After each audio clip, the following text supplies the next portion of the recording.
आज मी एक नवीन रेसिपी तुमच्या भेटीसाठी आणत आहे की तिचं नाव आहे चटकदार मिरची घाटे।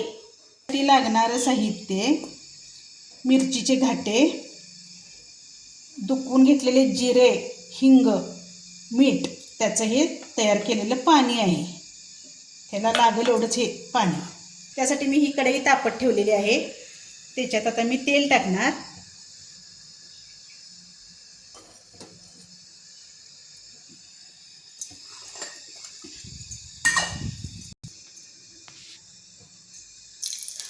तेल कढलेलं आहे, त्याच्यामध्ये ही मिरचीचे घाटे मी टाकते।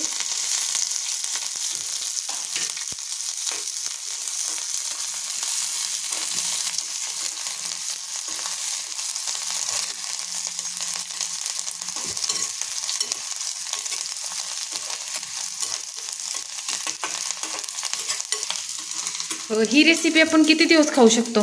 की आपण 2 ते 3 दिवस ही रेसिपी खाऊ शकतो।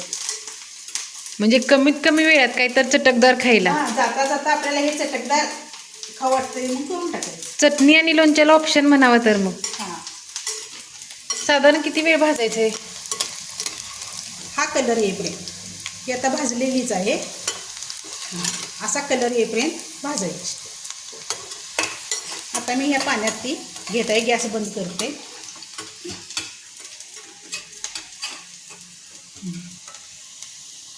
तेलातलं पूर्ण असं निथळून घ्यायची। म्हणजे हे गरम गरम आहे तोपर्यंत आपल्याला हे तेलात सोडायचं। पाण्यात गरम आहे तोपर्यंतच त्या हिंग जिरेच्या पाण्यात। तर हे आहे हिंग जिऱ्याचं मिरचीचं चटकदार घाट। तुम्ही ही रेसिपी नक्की ट्राय करून बघा।